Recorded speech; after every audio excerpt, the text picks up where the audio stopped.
It's so powerful to see how my mom handled this situation. She's amazing, you know, and she's really, really strong. How often do residential kidnappings happen here? Very rare. Yeah, not very often at all. Schanda Handley is at her home with her daughter, Isabella. Her friend came over just to come and visit with her. We talked for about 5 or 10 minutes, and the doorbell rang.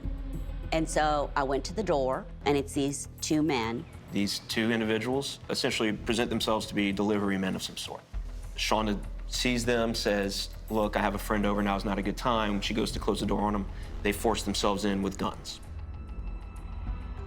They started to scream, to get the F on the floor, and don't move.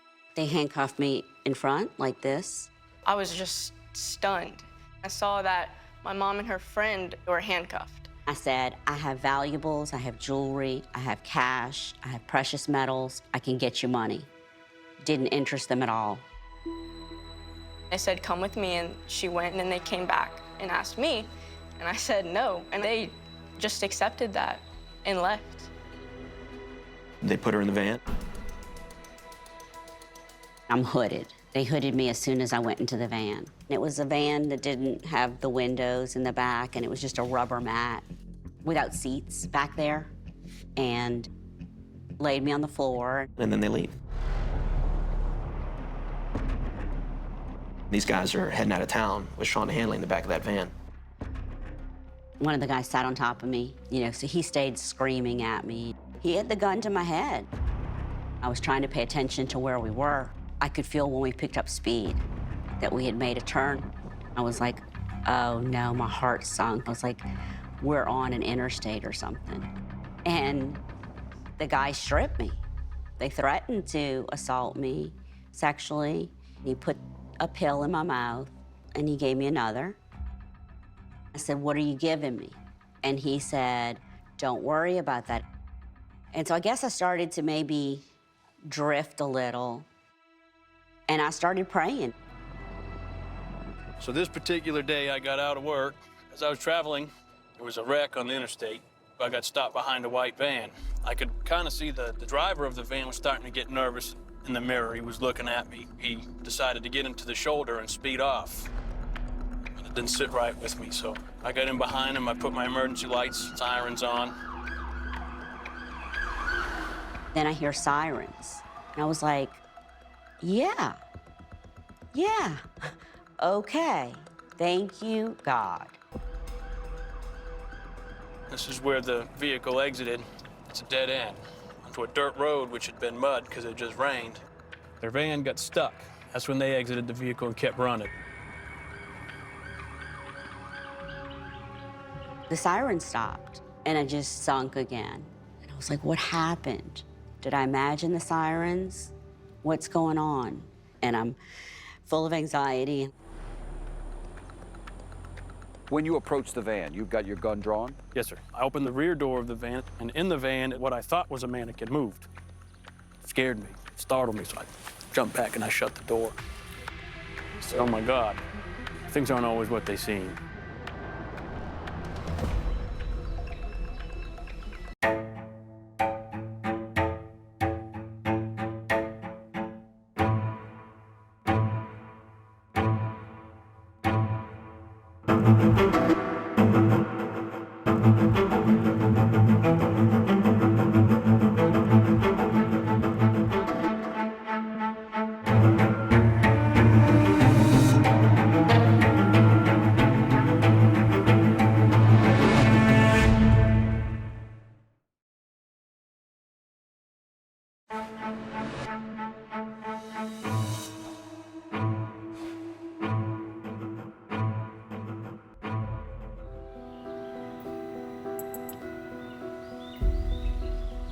I didn't know what was going on with my mom.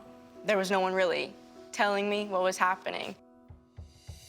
Police say the woman was forcefully removed from her home in Lafayette. With her childhood home now a crime scene, and her mother, Schanda Handley, just abducted by armed intruders, Isabella Cumberland found herself confused amidst a crowd of investigators and forensic analysts. They wanted to go over the fingerprints on the doors, upstairs, my phone, and it just kind of felt like I was another piece of evidence. Isabella, then just 14 years old, was trying to process the sight of the violent kidnapping she had just witnessed at her family's home in Lafayette, Louisiana on August 6th, 2017. As they're driving away with her, did you think that was the last time you'd ever see her? I thought there was a chance. Lafayette investigators and Isabella had no idea that about an hour after the kidnapping, just across the state near Baton Rouge, Chad Martin, an Iberville Parish Sheriff's deputy, had just pulled over a suspicious white van after a brief pursuit. There were 2 men inside. When they pulled into this parking spot, they got stuck in the mud. So the men jump out and they take off running. And right behind us is the Intercoastal Waterway. They jump in and disappear. And when Martin went to clear that vehicle, he discovered Schanda Handley, handcuffed and naked in the back. She looked at me, and I'll never forget this. She said, "Are you the real police, or are you the one that's gonna kill me?" And he was like, "You're safe. You're safe." Just minutes before, Martin was rushing home for Sunday dinner in his squad car after clocking out, unaware of Shanda's kidnapping nearly 60 miles away. His biggest worry at that time was his wife's wrath. I heard you were habitually late for dinners. I had a tendency to be late for everything. Now, he had unwittingly made the rescue of a lifetime. What's going through your head? I mean, you were just trying to pull over a couple of guys who looked a little suspicious. I can't really tell you what was going through my head. Almost like I went into robot mode, and I was just trying to get this woman help. Schanda told him a harrowing story, that the kidnappers had drugged her and threatened to rape her and kill her. If not for Chad Martin. Oh, I would be dead. I can't even imagine, but I know it wasn't going to be quick and swift. Martin relayed the news of Shanda's rescue to dispatch, and it soon reached Isabella. Whenever they told me that she was safe, I felt this relief. Law enforcement began to ask questions. Who were Shanda's kidnappers? And why did they abduct her? But for Schanda, there was no mystery who was behind it. She had said that she believed that her husband is the one that had paid them to kill her. Her estranged husband, Michael Handley. Schanda says that before the difficult months leading up to the kidnapping, Michael would have been the last person she could have imagined would harm her. They had met in 2005 through friends in Lafayette, at a time when both were single parents and emerging from failed marriages. He was really catering and just sweet and compassionate. Another thing they had in common? Both were in recovery for addiction. At that time, I had been sober for about 18 years. Oh, wow. Michael was newly clean and sober. He had about a year. The new couple hit it off, and a year later, they were married in Hawaii. Isabella took an immediate liking to Michael. He, well, was my dad from when I was 2 years old.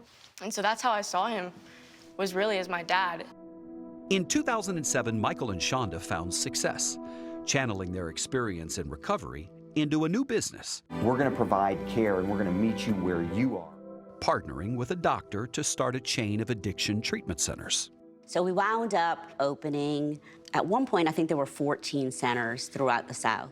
8 years later, they made a decision. We sold the company. How much did y'all make on the sale? The two of them, Michael and his partner, we sold the company for $21.5 million. Wow. Yeah. But their life as happy millionaires didn't last long, say prosecutors Donald Connett and Kenny Hebert. You know, money and free time with someone with an addictive personality isn't a great combination. Schanda was seeing that firsthand with Michael in 2017, less than 2 years after the sale of their company, when she found a bottle of Adderall with Michael Handley's name on it. So what we believed at our treatment center was that use of something like that amphetamine could open the doors to a world of trouble.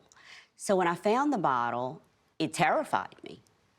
And I can remember telling him, this could lead to death. This could lead to something devastating. And soon things got even worse when Schanda discovered that Michael was seeing another woman. He was having an affair. And all I could think was like, I don't even know who this man is. Schanda issued an ultimatum. Michael had to go into treatment. But when he refused to get help, she made a difficult decision. I changed the locks, and Michael was locked out of the house, and he started to lose his mind at that point. And so after a couple of weeks, he said, "You're gonna regret this." And then that turned into, "I'm telling you, it's gonna get bad."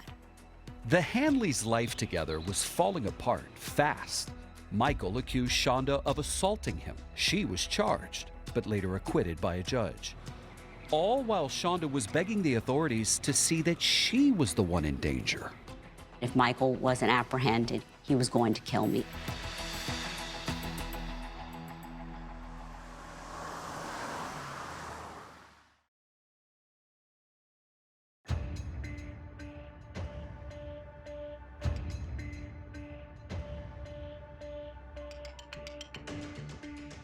As Schanda Handley was recovering in the hospital, investigators were learning the details of her tumultuous past with Michael Handley.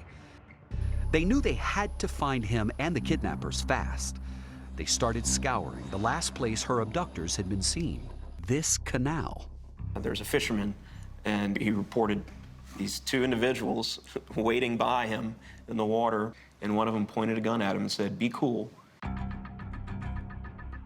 But as the kidnappers had been swimming towards freedom, the canal's unforgiving current had other plans. Behind me at the Intracoastal Canal is where two bodies were found yesterday. They found them floating in the Intracoastal Canal, drowned. Dead? Dead. They were later identified as Sylvester Bracey and Arsenio Haynes. What did you think when you found out they were dead? I thought, I'm not gonna have to worry about them hurting me, as sad as that is. While investigators suspected Michael Handley was responsible for the abduction, proving it might have been difficult with their main witnesses, the kidnappers, dead. But Handley, it seemed, had made it kind of easy for them. Detectives are running the VIN number on the white van. That VIN number leads them to an Enterprise dealership in Baton Rouge. I said, well, a few days ago, an individual named Lawrence Michael Handley came in and rented the van. And then, a couple days before that, he went to Barney's Police Depot, which is a store that carries specifically police-issue merchandise. Handley was seen on store surveillance cameras as he pulls up and purchases handcuffs. Finding evidence allegedly connecting Handley to the kidnapping wasn't difficult, but finding him turned out to be the challenge. I'm asking if Michael's been apprehended, and they said no. And so they said, we need to lay low for a little while.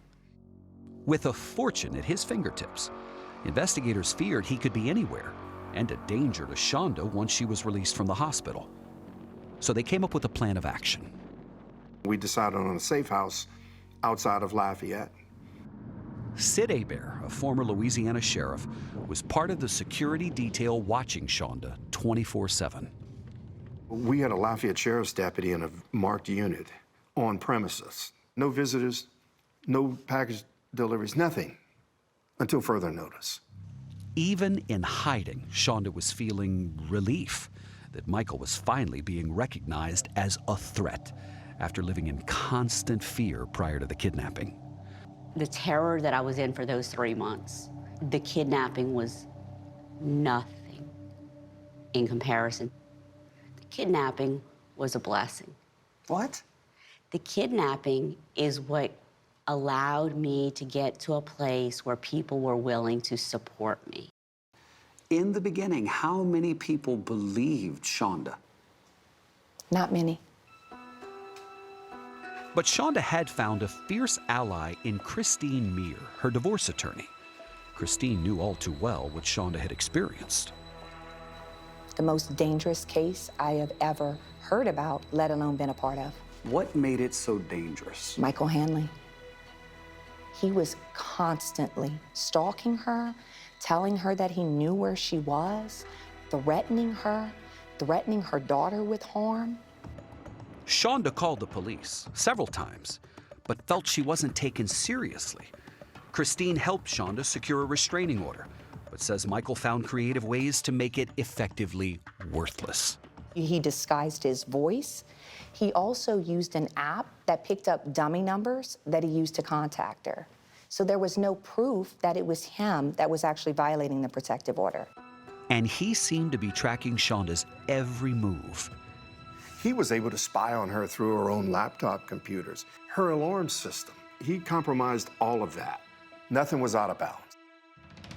Michael's behavior was growing increasingly erratic, even though he was the one to initially file for divorce in the spring of 2017. He soon changed his mind, and Schanda says now he was demanding they reconcile, or she'd pay a humiliating price.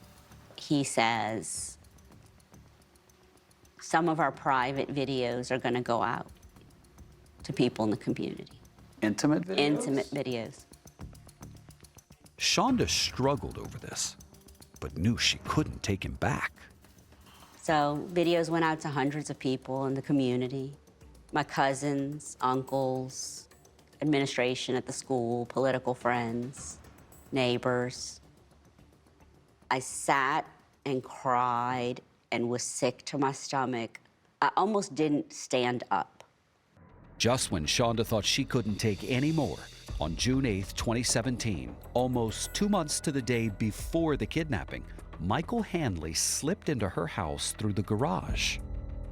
He was enraged. He reeked of alcohol. He was furious. And he had me pinned up against the wall. And I screamed, "Isabella!" Well, he put his hand over my mouth and he pulled out a gun, a 9mm. A gun? He pulls out a handgun and he said, "If you scream or anybody comes to interfere, I will shoot you both. I will kill you both. Do you understand me?" Schanda says that after hours saying anything she could think of to calm him down, she finally convinced Michael to leave. As soon as he walked out of that gate, I ran in the house, bolted the door, and I started screaming and crying. When Michael left that day after he had attacked me, I was 100% positive he was going to kill me. Police were called once again, but they didn't arrest Michael Handley. I can see in your eyes that you're getting emotional. Oh, I felt as though I was being told that I was lying and that I was making it up. This is why women don't report abuse, because they fear they will not be believed. How many times had Schanda filed a report against Michael? I believe that the actual reports filed were a couple dozen, if not more. As far as how many times was there an arrest made, there wasn't. Why? A lot of times he was out of state. Sometimes the investigators felt like they didn't have enough evidence to actually go forward and get a warrant for the arrest. After the kidnapping, investigators were confident that this time they had more than enough evidence to make an arrest. But could they find him in time?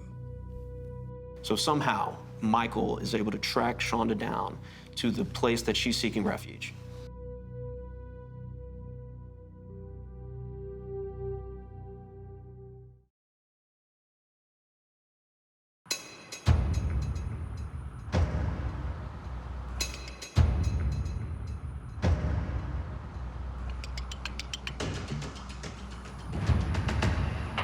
Does Michael Handley know that the cops are onto him? Yes, because at some point he tried to charter a private plane, and so the pilot essentially said, "I am not going to be taking you anywhere because you're a wanted man."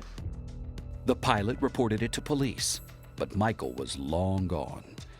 And as he continued to evade authorities, Schanda got a text message from a strange number claiming that Michael had also been kidnapped, saying in part, "Pay the ransom for your husband and pay us 500 large, or we will send him home in pieces." A day later, friends received a shocking photo of Michael. He was nude, handcuffed, and seemingly injured. And he's got blood on it. Right. It appeared to be from Shanda's kidnappers, but investigators knew that couldn't be true. We know that it obviously wasn't from them because they're dead at this point. So Michael is behind these messages. On August 11th, 2017, after a 4-day manhunt, detectives finally cornered the multimillionaire. Once accustomed to private jets and 5-star hotels, he was in this off-ramp motel in Slidell, Louisiana. We begin with new information on the arrest of a Lafayette kidnapping suspect.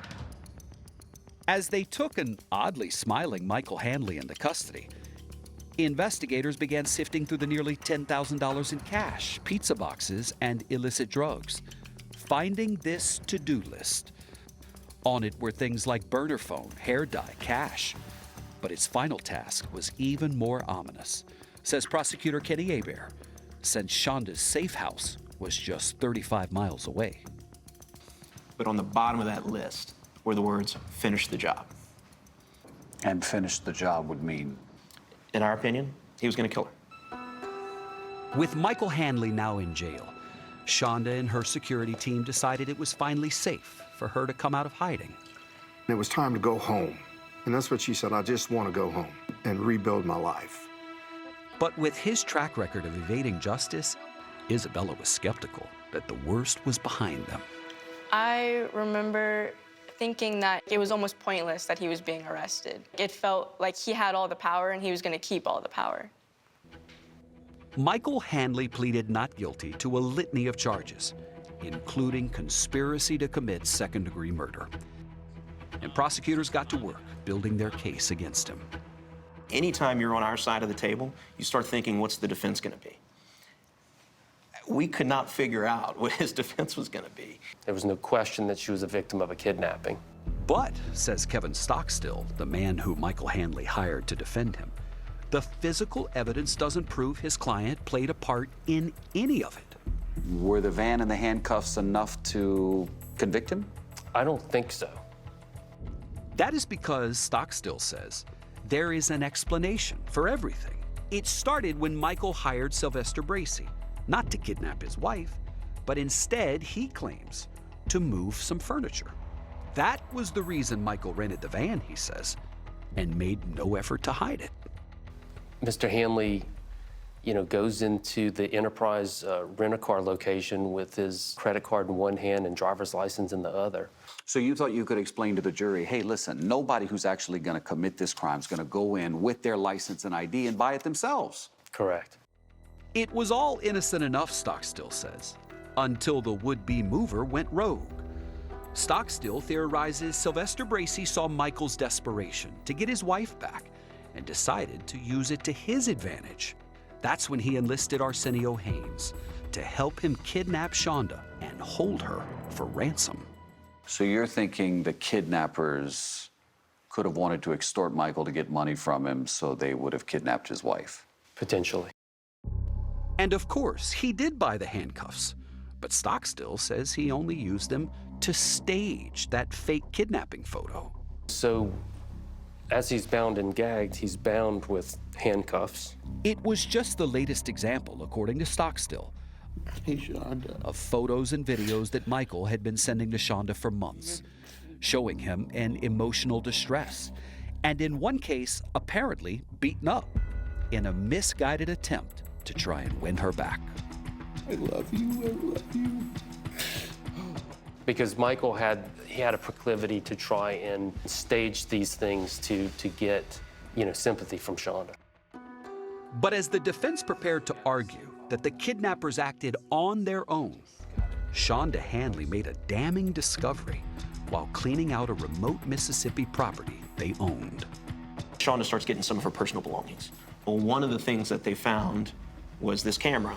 It was a type of camera called Arlo, and Michael Handley used it for security. When Arlo detects sound and video, Arlo starts recording. That's right. That's right. Well, it turns out he accidentally turned the camera on himself. All put together, what did the camera record? I mean, hundreds of hours. Hundreds of hours. One of the first videos is from 2 months before the kidnapping, Michael is by himself in a hotel room and is apparently talking to himself. You see him moving around, and at some point he picks the camera up and he puts it in a bag. And you hear him say the words, "I'm gonna kill her. I'm gonna kill her." Kill her. Kill her. Prosecutors believe the her he intended to kill was Schanda, and that Michael was even more explicit just days later in a conversation with a friend in the living room of the Mississippi house. They're having beers and they're discussing the issues that he's having with Schanda. Neither one are pretty stubborn. Neither one was just gonna surrender together. That's what's going on. Right. Yeah, she's not going to, and you're not going to. The friend later said he didn't recall hearing what Michael said next. That's why she'll die. Michael says, that's why she's gonna have to die. So matter of fact. In yet another clip from just 2 weeks before the kidnapping, Michael Handley is caught with Sylvester Bracey at that property, planning how it was the perfect place, prosecutors say, to bring Schanda to torture her, and possibly worse. He specifically says, it's almost impossible for anyone to get in here. To which Bracey responds, and it'll be impossible for her to get out.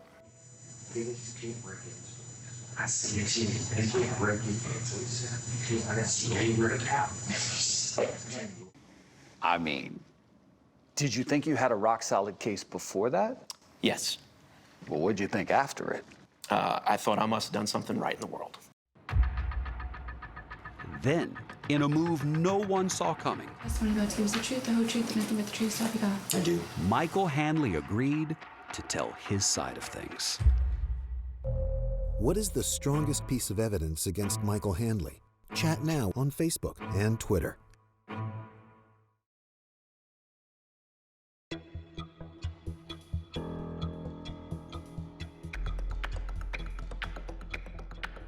While awaiting trial for the kidnapping of his estranged wife, Schanda, Michael Handley was held in the Lafayette Parish Correctional Center. But Schanda says even though Michael was behind bars, he continued to harass her. I've received a lot of mail, letters while he's been incarcerated. I got numerous calls. Can't they stop him from calling you? I guess not. On top of that, Schanda lived in fear that Michael just might get out. That's because at one point, the defense argued that Michael was suffering from mental illness and was not guilty by reason of insanity. When Michael was sober, he was a fantastic individual, very talented, willing to help people. When he was found at the hotel in Slidell, I mean, there were drugs there. There's no question that he was using again. I don't know the level of his responsibility, but I think it's a combination of substance abuse and some mental illness. For prosecutor Kenny Hebert, however, it was a desperate attempt to get Michael released. They did it so that they could get some psychological professionals on the stand to say he needs to be out of jail and he needs to go to these mental health facilities. Well, we're talking about mental health facilities that don't have nearly the security that a jail has. Michael's defense team submitted mental health records showing that he suffered from bipolar disorder, complicated by drug addiction, which they say rendered him legally insane during the time leading up to the kidnapping. 2 court-appointed doctors agreed, but the judge ruled that Michael was competent to stand trial and must remain behind bars. Once they initially failed to get him out, they withdrew that plea. And what did they change it to? They just changed it to regular not guilty.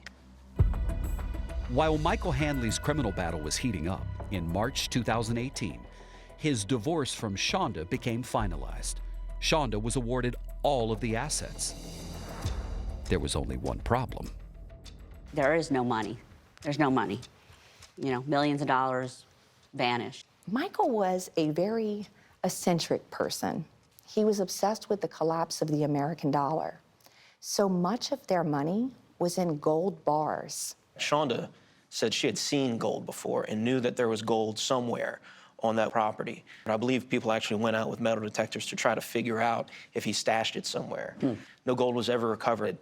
So there's all of this money that's unaccounted for, but we know it's got to be out there somewhere. On top of being left with nothing, Schanda says she suddenly found herself responsible for repaying her now ex-husband's massive debts. How much of a hole did he leave you in? $750,000. I can't comprehend how I'm now in a position where I owe this sort of money. Schanda felt like it was a slap in the face after enduring so much. But it wasn't all for naught. During the settlement negotiations, Shanda's divorce attorney, Christine Meir, had subpoenaed Michael for a deposition. And surprisingly, he agreed. I mean, that's wild. It is. I can imagine that someone with the arrogance that Michael Handley had insisted that he was going to be testifying and it was going to be fine because he is the smartest person in the room. Shanda's divorce attorney and the prosecutors had agreed to cooperate with each other. And everyone was interested in hearing what Michael Handley had to say. It was a risk. Because he might go into that deposition and say stuff that really jeopardizes his criminal case. I've never been more nervous in a deposition than that one. Raise your right hand, sir, please. Do you solemnly swear the testimony you're about to give is the truth, the whole truth? Dressed in a striped prison uniform, Michael answered questions for 10 hours over 3 days. I was hanging on every question. I bet you were. Yeah. It was a chaotic and hectic time. I was living out of hotels. I've been moving from hotel to hotel for several months. Michael was asked about his relationship with Sylvester Bracey and the reason he rented that van. I had hired him to move furniture. I rented the van to make the move, to move the furniture. He stuck with his original story. He said that he had hired movers in order to move furniture, and they went rogue because they thought he had money. I got a phone call. As soon as I answered the phone, I said, hello. They screamed, we've got your wife. And I just remember because it was like I got punched in the gut. It's like one of those moments when you go into a top reel.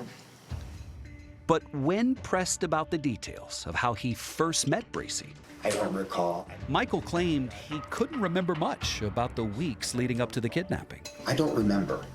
I don't know.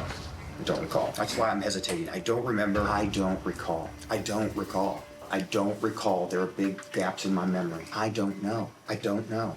The reason that I don't recall is because I was high. I was living like a rock star. I was on and off medications during this period of time, and I was under the influence of substances. Mental illness is tough, you know?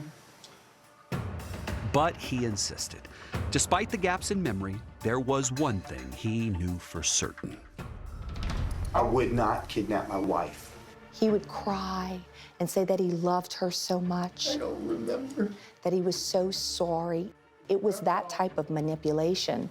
I have tremendous regret. During the deposition, Christine pulled that Arlo camera recording in which prosecutors believe Bracey and Handley were caught talking about the plot to kidnap Schanda, the wife Handley claimed he loved so much. I queued up where one of the kidnappers was telling Michael, and you know, if she gets out of line, I won't hesitate to kill her. And I said, what kind of movers tell that to you? And his fear was palpable, and he said, oh, I don't know, Christine. People tell me all sorts of things. Michael Handley withered under questioning, poking holes in his own defense with his own words. The civil attorneys provided us with those deposition transcripts shortly after receiving them. And with the trial date fast approaching, Michael's defense attorney feared the worst. We were of the opinion that he ran a significant risk of a conviction. With the walls closing in, and hours before the trial was set to start, Michael Handley indicated he was open to a deal. He would plead, to second-degree kidnapping. The minimum sentence would be 15 years. The maximum sentence would be 35 years. Prosecutors Donnie Connett and Kenny Hebert say there was a lot to take into consideration. The problem with a jury trial is you almost never know. But I also knew that there's Schanda Handley, there's Isabella. You've got victims that have to relive that moment if you go to trial. Ultimately, the decision to take the deal or go to trial was Schonda's. I was so scared that if we went to trial, that it could work out beautifully for him, because Michael always lands on his feet. Once Michael's out, I'm no longer free. See more of the evidence photos at 48hours.com.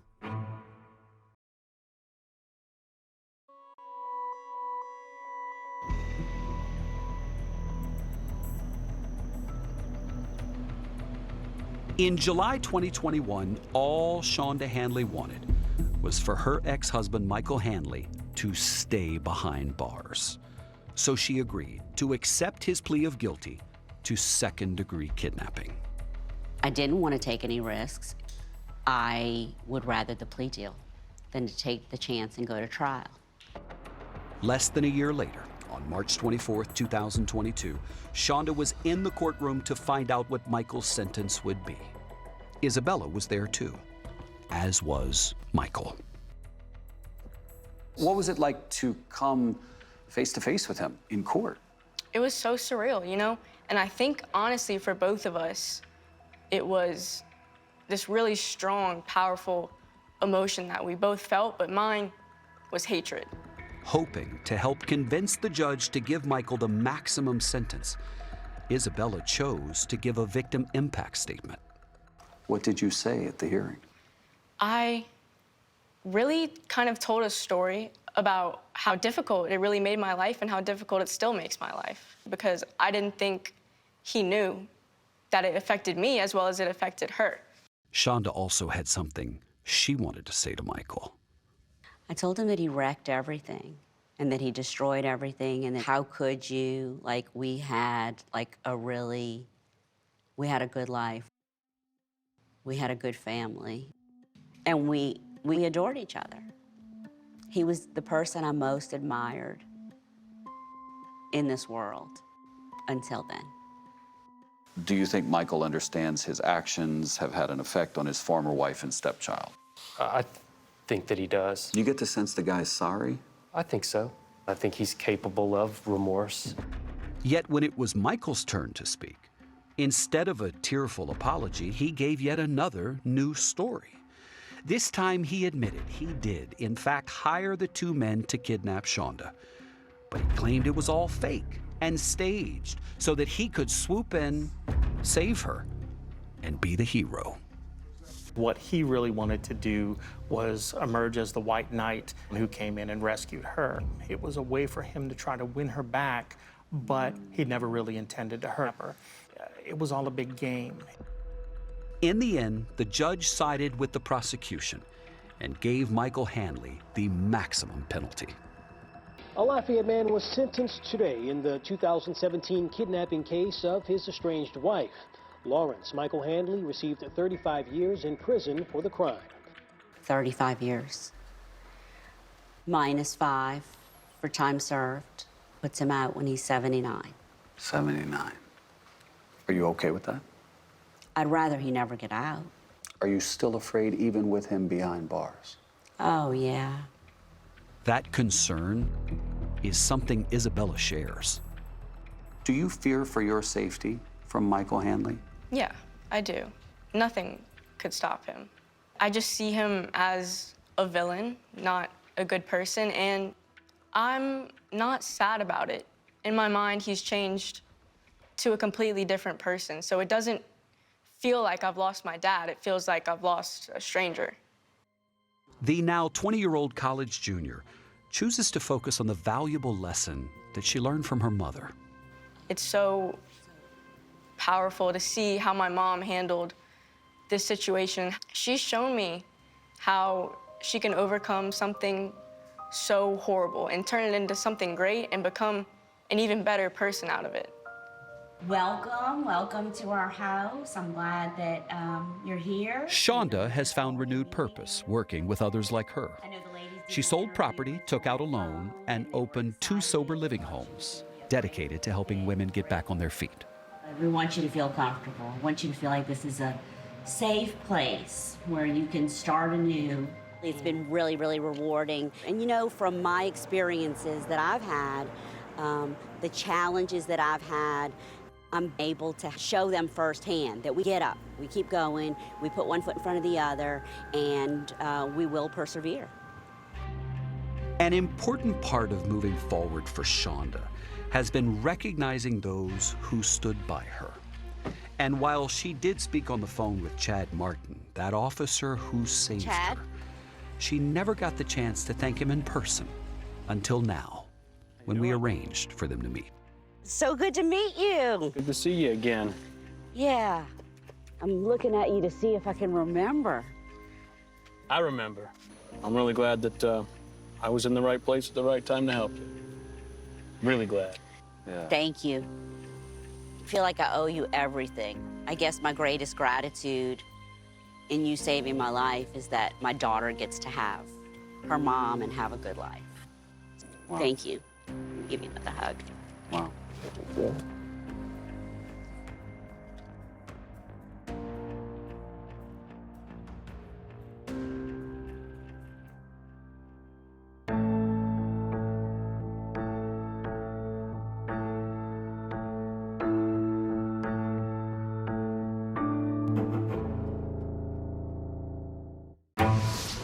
A wife disappears. She just vanished.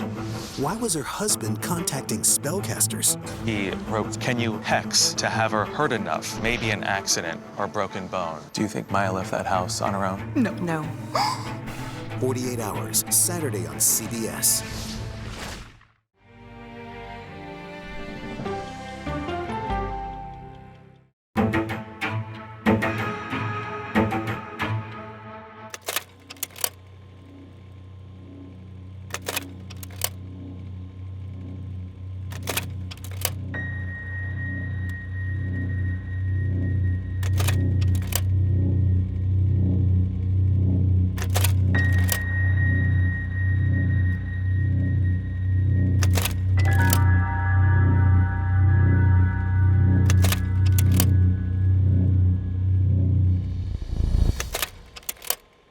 At 6 years old, I had never been in darkness like that before. It was just pitch black, like the dark was touching me, engulfing me, like I was actually inhaling the darkness.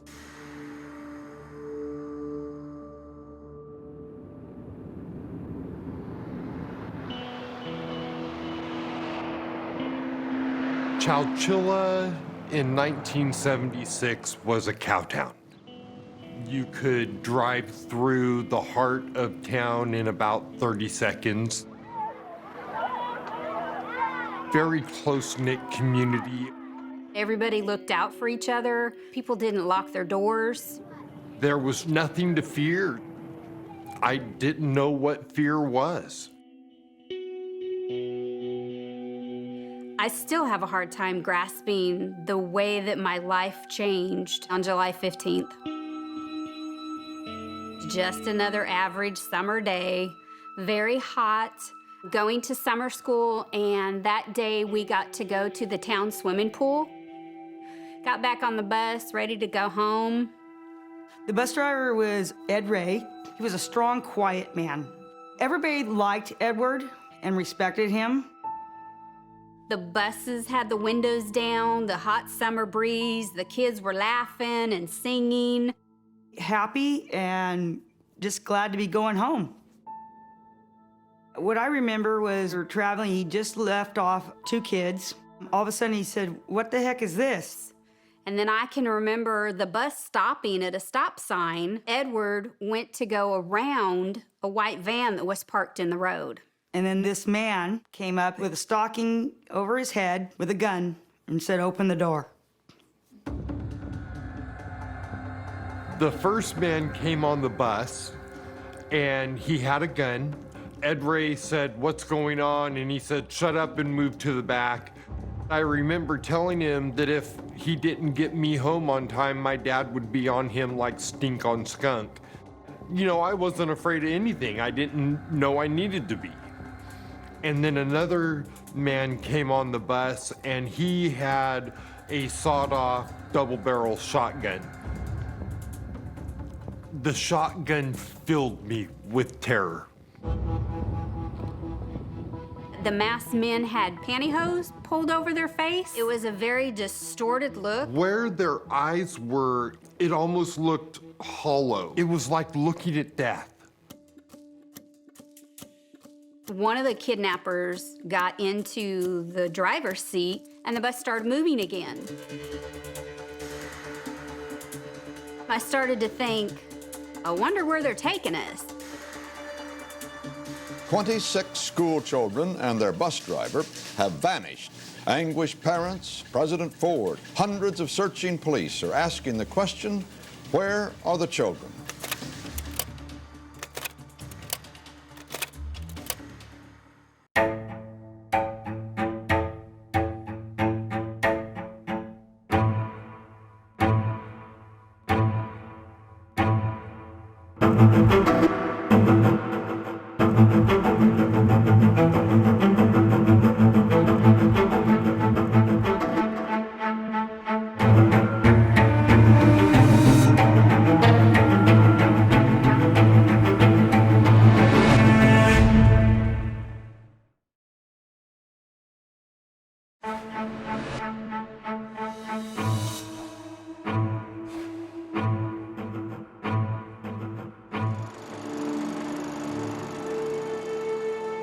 Just outside Chowchilla, on July 15, 1976,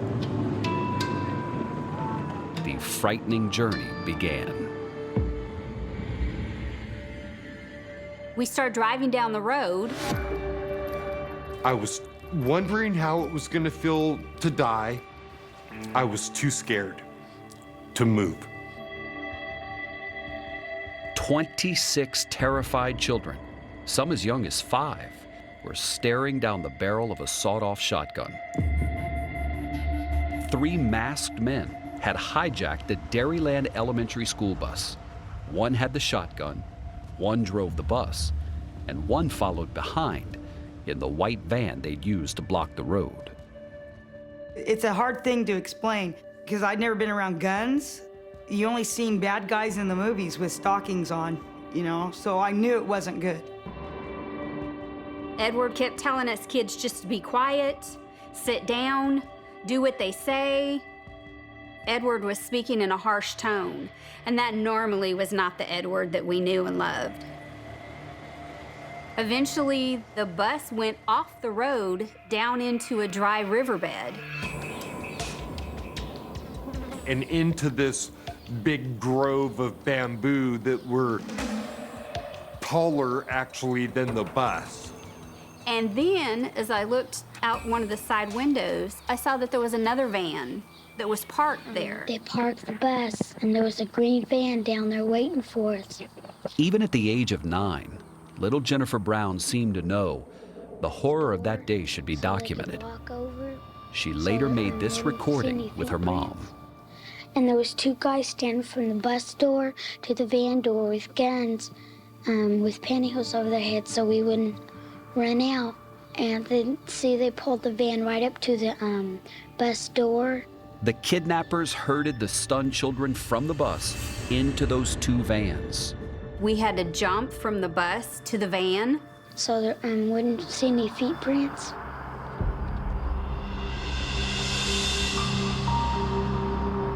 When it was my turn to get on the van, he stopped me. He held a shotgun to my stomach. I said, I was doing what you said. And I had to stand there with this gun in my gut until the one van drove away and they backed the second van up. It felt like forever. I thought he was gonna shoot me. I actually did. Jennifer, Larry, and the rest of the children followed Jody into the second van, along with the bus driver, Ed Ray. Then the kidnappers closed the doors. It was pitch dark. The vans had been converted into makeshift jail cells by installing wood paneling and even painting the windows. No one could see in or out. The kidnappers sped off with the children, caged in those mobile prisons. And I felt like I was an animal going to the slaughterhouse. Around that time, Jennifer's mom, Joan Brown, came home from work. The house was empty. The children were not there. No peanut butter on the counter, no chairs out there. Well, they just weren't there. As 1 hour turned to 2, worried parents began helping the police retrace the school bus's route, crisscrossing dozens of rural roads. Where were those children? 26 of them and a bus driver. Nowhere. And then, just before sunset, a police pilot spotted the big bus about 7 miles outside Chowchilla, hidden in the dry riverbed. You would only see it from the air. Madera County Sheriff Ed Bates rushed to the scene. We found tire impressions in the sand that led straight to the front door of the bus. Obviously, someone had backed their vehicle up to the doors of the bus. Sheriff Bates was convinced. I called the governor. I said, I need some help down here. The children of Chowchilla had become the victims of a brazen and bizarre mass kidnapping. I had the parents all assembled there in the fire station. Well, you could just look at their faces, and the anxiety and the fear was there. I told them I called the FBI. All of a sudden, I had 30 FBI agents there. As Sheriff Bates continued to widen the investigation, the children continued to suffer inside the sweltering, pitch-black vans. We'd bang on where the driver's panel would be, like, let us out, and they would just say, shut up. And we drove what seemed like for hours upon hours upon hours. And I remember that I kept falling asleep and coming back awake. I would dream about being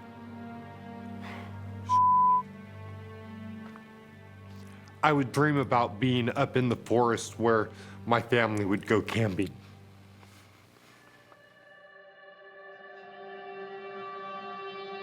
We all tried to comfort each other.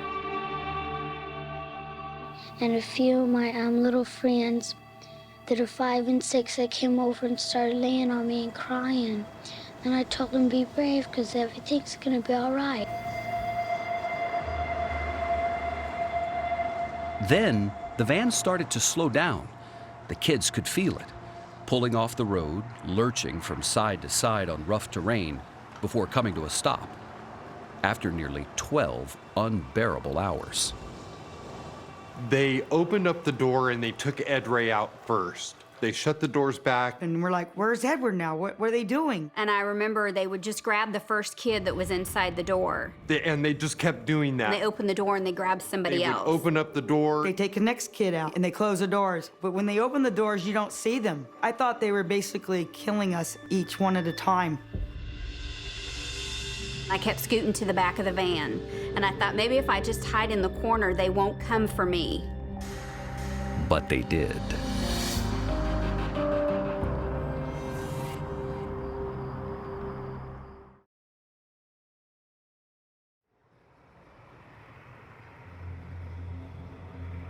I didn't know if it was in the desert, at the beach, in the side of a mountain. I had no idea where we were. I didn't even know if we were in California. After almost 12 hours in darkness, 10-year-old Jody Heffington was the last to be taken out of the first van. Being the last one, you don't know what's gonna happen because you don't see nobody else. What happened to them? If you didn't kill them, where are they at? They had flashlights kind of like shining in their faces and then one shining on your face. And they said, what's your name? And I have a little bit of a smart ass in me. And I said, Puddin' Tane, ask me again, I'll tell you the same. I was pissed and I was scared at the same time. They said, if you don't tell us your name, you're never gonna see your mom and dad again. Do you understand? And they took all my belongings. And then they said, you're gonna go down in this hole right here. The hole led to an old truck trailer buried underground. Ed Ray and the children from the first van were there. There was a table set up in the back. It was surrounded with jugs of drinking water. On some of the mattresses, they had some cereal, a loaf of bread, and some peanut butter. In the wheel wells, they had cut holes in them for toilets. We could hear fans, so we knew that there was some sort of ventilation.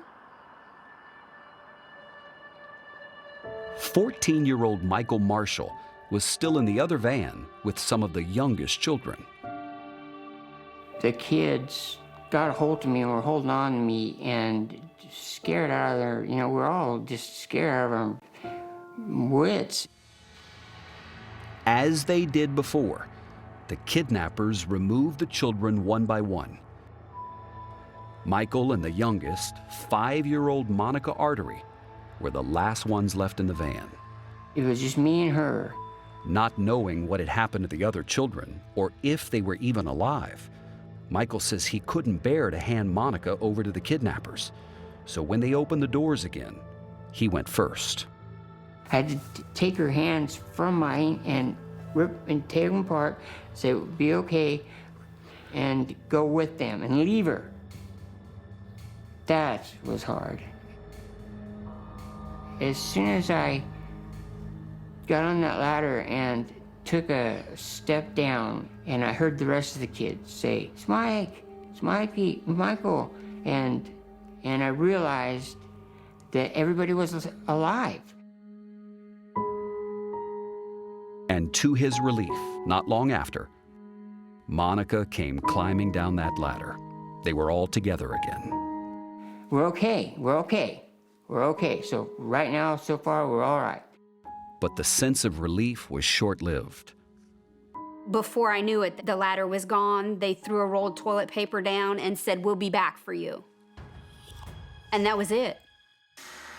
The kidnappers then covered the opening with a manhole cover. I remember it just went dark, and you just hear the material getting thrown on us. We were being buried alive. Buried 12 feet underground. I just remember looking up at that hole. I wanted to stay close. I wanted to be like right there, because that was the way out. Ed Ray and Mike Marshall, they looked at every corner, every wall for an escape route, got underneath the manhole cover, pushed up on it. They couldn't move it. So Ed Ray determined that it was time for everyone to get some rest. The minutes and hours ticked by. It would be silent, and then somebody would bust out crying, and the whole would just erupt, everybody crying. The thing that made me cry was not being able to say goodbye to my mom.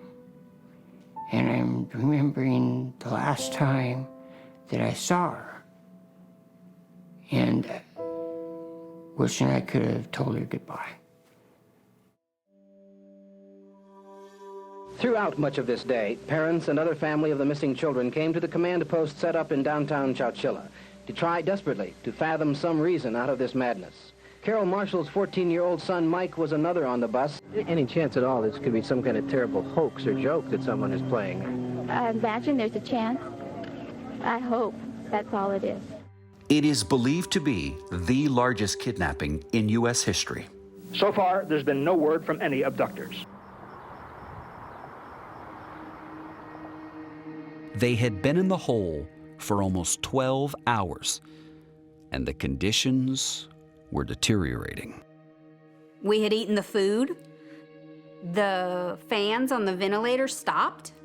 My little brain started to grasp the concept of, we may really not go home. There was this one boy, and he kept kicking blocks out from underneath the 4x4 pillars. And so The roof of the van was starting to cave in, the seams were breaking, dust was flowing through, the sides of the van were bowing in, children just screaming and crying. We thought if we're gonna die trying to get out of here. See more photos from the case at 48hours.com.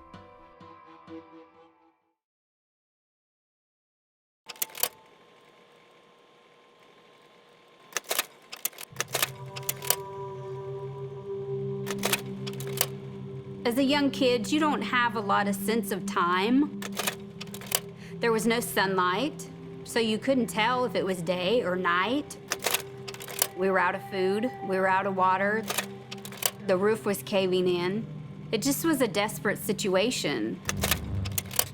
Everybody got the mattresses and stacked them up as high as we could go. Right underneath the manhole cover. People started standing on each other's shoulders. I was a very tall girl and very strong, so they stood on my shoulders when they didn't stand on Edward's. They took turns pushing up on the manhole cover. I'm giving it everything I got, and all the kids are cheering me on, you know. Come on, Mike, you can do it, you can do it. Then all of a sudden they said, it moved, it moved. But they were far from being free. The kidnappers had put truck batteries and dirt on top of the manhole cover and had constructed a wooden box around it. Once the manhole cover was moved, that box was just big enough for Michael to stand in. Edward squeezes me into his half-foot hole. Like Jennifer, Michael Marshall made a recording about his experience. I get on top of it. I get on down of his box. I started hitting and pounding and hitting and pounding. He dug until he was exhausted, and then he kept on digging. There was no quit in him. None of us knew if when we got out there just going to be standing there with shotguns in our head and stuff, so we were pretty scared.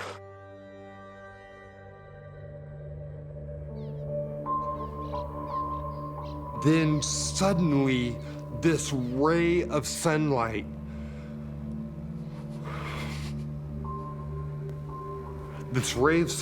came down into the opening.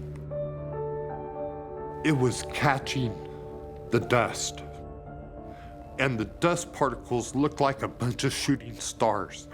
There was this airflow that came out of the van.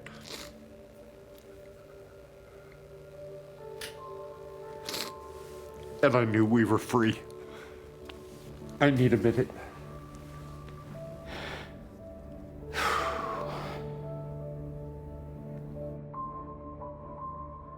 The air and the light, there was beaming coming through.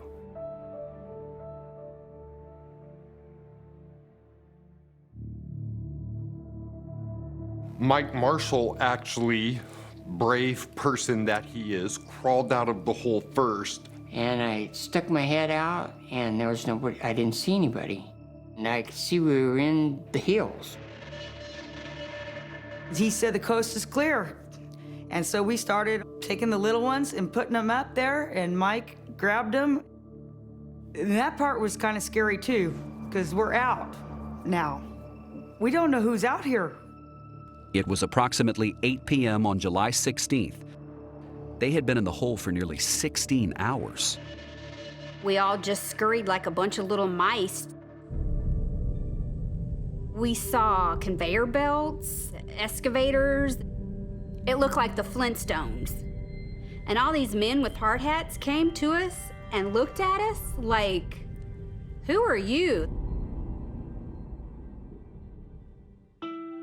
The kidnappers had buried them in a rock quarry in Livermore, California, 100 miles away from Chowchilla.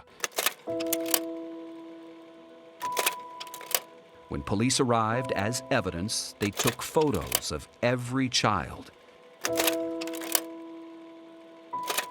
An Alameda County jail bus came, and it was like, yeah, they put us back on a bus. Then they transported them to the closest place that could hold them, the Santa Rita Rehabilitation Center, a local jail. I remember going in the bus and you could see the prison wire and you thought, well, they're taking us into jail.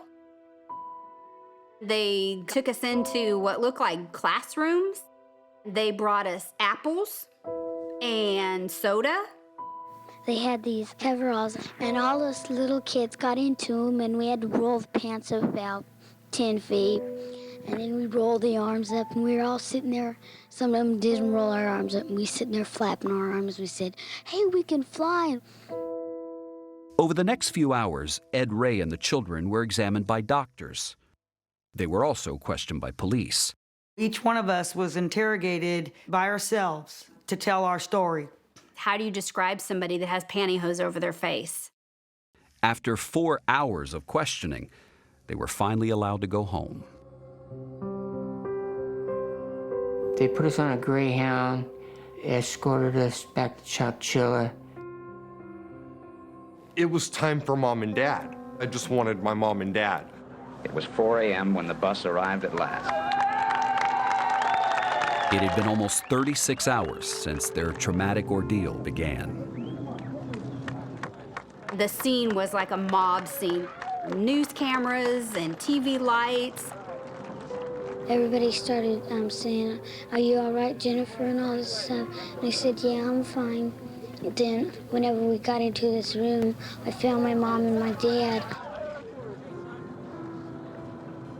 We pulled up to Chowchilla and I was asleep. So when I got off the bus, everybody started taking pictures of me and saying, hi, Mike, how you doing? What was it like?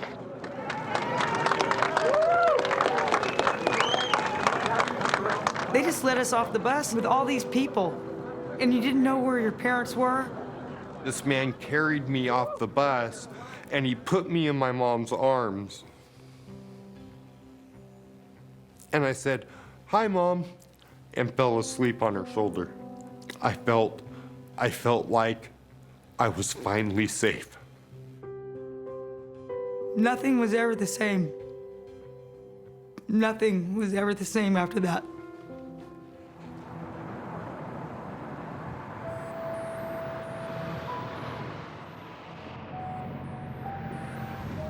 We had no idea what our kids had been through. None whatsoever. How does it feel to be a big movie star? I don't know. I've never been a movie star before. For 9-year-old Jennifer Brown, the experience has allowed her to still see the world with compassion. Why do you suppose that they would do something like that? I don't know. They didn't have enough love. She had horrible nightmares. She would run screaming into our bedroom, and she wasn't even awake. And she would tell us later that she dreamt that they were lined up and shot. One night, I was dreaming that I was falling down this hole and I was trying to get out. I started screaming for my mom. Mom came in, and all I could do was cry. And all she could do was hold me.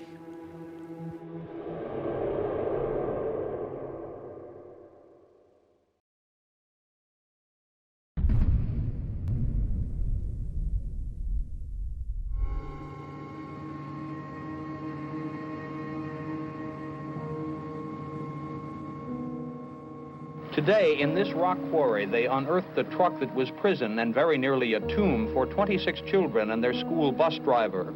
Unearthing the who and why of all this is much harder. In the days following the kids' escape, investigators searched the rock quarry and the van that had been their underground tomb, hoping they would find clues that would lead them to the kidnappers. They looked to see who would have keys to the quarry. In order to have access to bury this moving container undetected, you would have to have access.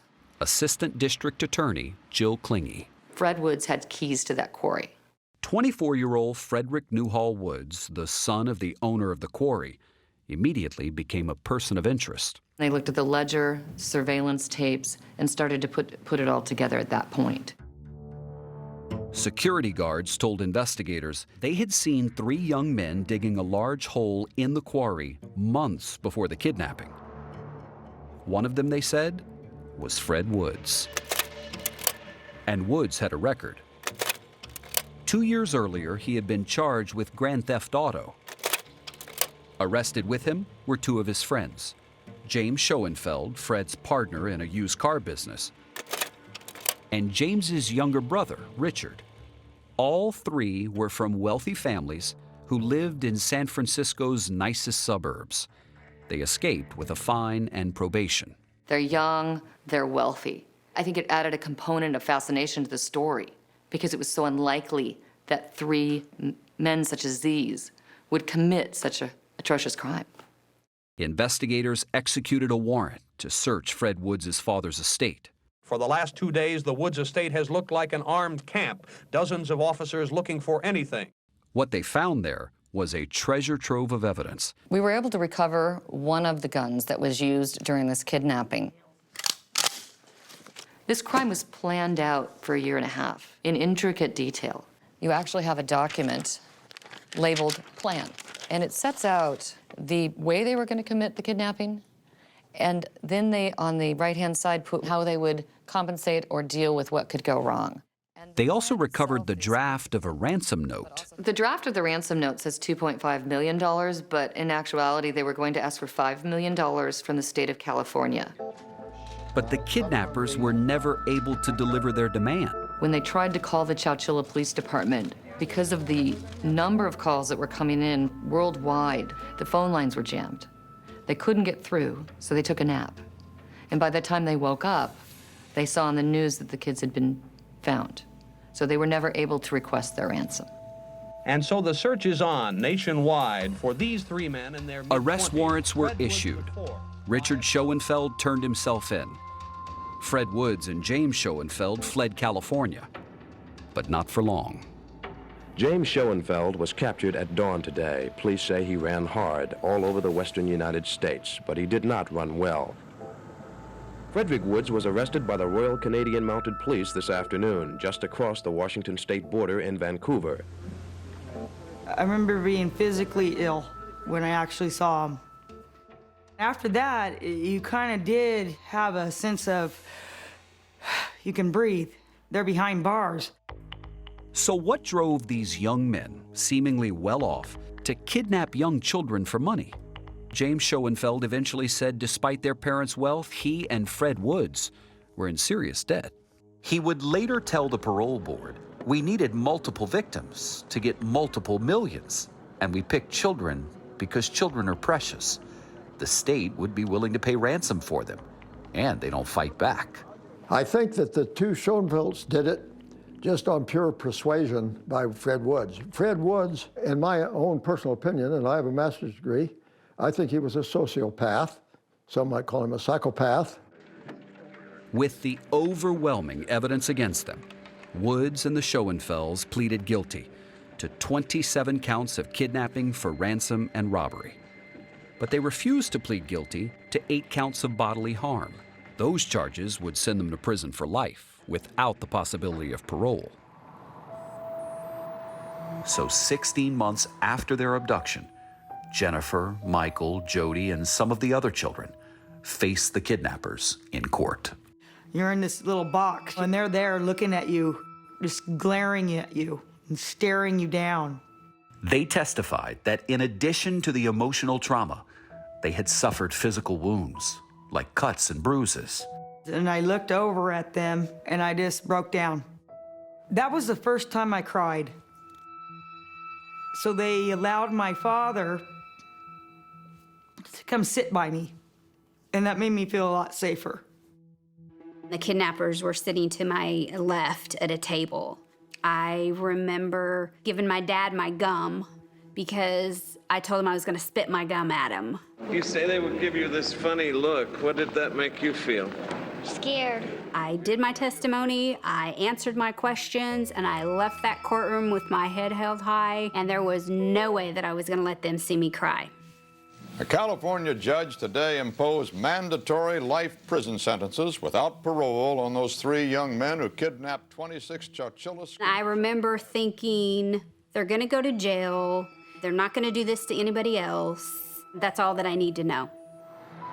With the kidnappers sentenced to prison for the rest of their lives, the survivors thought their nightmare was finally over. Bye. But it was just beginning. Bye, Jennifer. Bye. See more photos from the case at 48hours.com.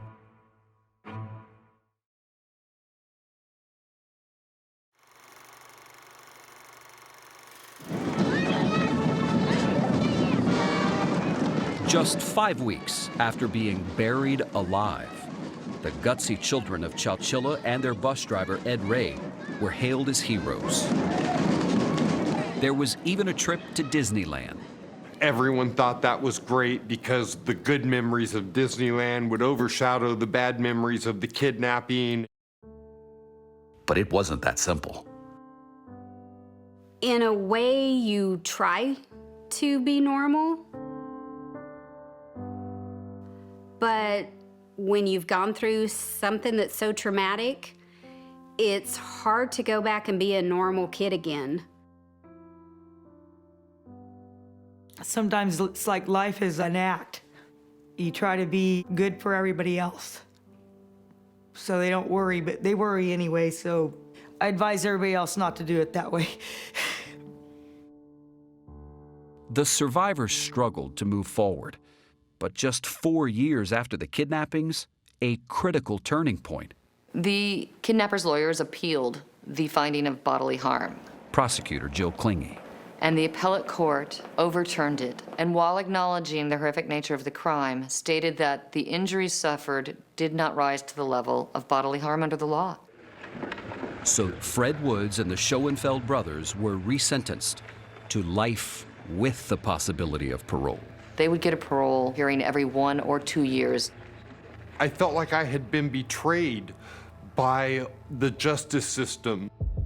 Just 6 years after the kidnappings, the parade of parole hearings began. Every time one of the kidnappers came up for parole, it triggered all their fears and trauma. The hearings took place inside the prison. They sit in the same room, and it's not a large room, with the kidnapper. The first time I was terrified.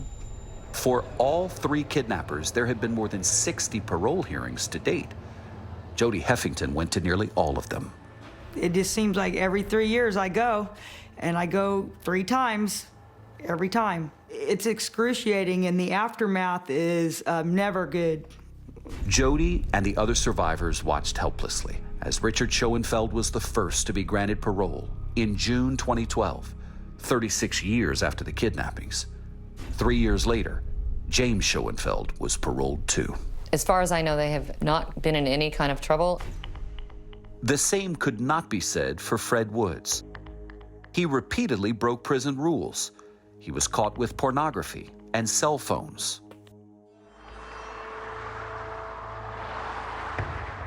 Hello, my name is Jody Medrano. I was Jody Heffington. In 2018, 48 Hours was at Fred Woods' 15th parole hearing and recorded audio of Jody's testimony. To listen to him talk about his poor childhood, I don't know if I want to laugh, cry, cuss him, or what, because where did my childhood go? Like I told him, Mr. Woods, you're not a kidnapper, you're a thief. You're a thief of lives, not just the kids that were in the bus, but they stole our families' lives and what we all had before that. After that hearing, Woods was again denied parole. It was 28 hours of terror that will always be with Michael, Jennifer, Jody, and Larry, all who have managed to find ways to get on with living. Healing continues, if you allow it. Larry Park, who spent his 20s and 30s abusing drugs, now owns a handyman business and volunteers as a pastor at a local church. His nightmares have finally stopped, and he is sober. I have 9 years sober. His sobriety was motivated by an epiphany about the kidnappers. My resentment for them was killing me.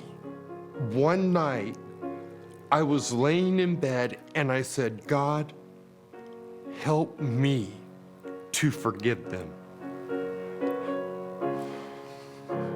Larry met the men, shook their hands, and did forgive them. Here he is with Richard Schoenfeld. It changed my life. Something washed over me. And there was peace like I had never known. And I knew that day that I would be okay. Jennifer Brown Hyde, a wife, mother, and executive assistant, says it took her decades before she could even sleep without a nightlight. And I've had family and church family and coworkers that have piece by piece helped put me back together. And I want people to know that that little girl that was kidnapped and buried alive has managed to live a wonderful life. Michael Marshall had lost his way after the kidnapping. I went to bed at 18, drunk and hungover and blacked out, and woke up about 48, with a hangover, blurry. He is sober and has found happiness as a father and a long-distance trucker. He tries not to think about those kidnappers. What they put my mom and dad through is something I cannot forgive.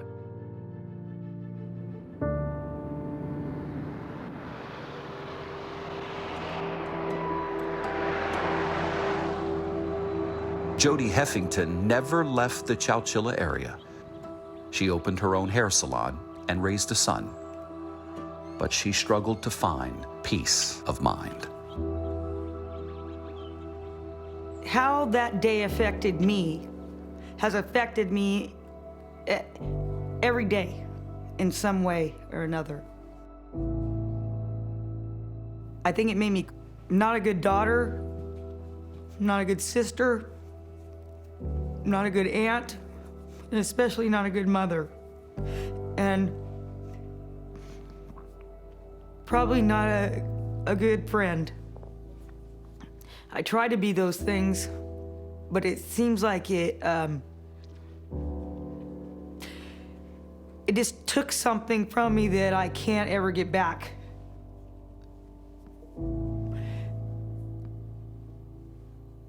And I can't tear it down, no matter how hard I try and no matter what I do.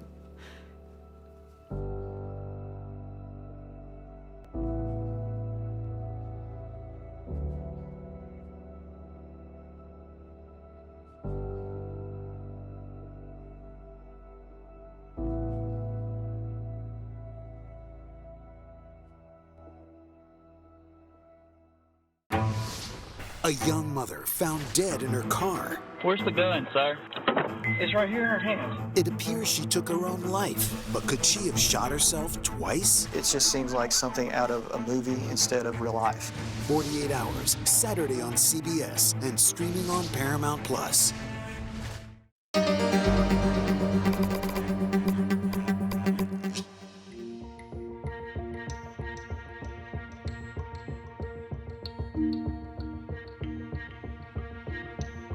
On behalf of the state of Wisconsin, I am so proud to present our Hometown Hero Award to Miss Jayme Closs. It's amazing. It's amazing, and she is an extraordinary child. I cannot wait to see what she becomes. I hope she has a chance to be a kid again.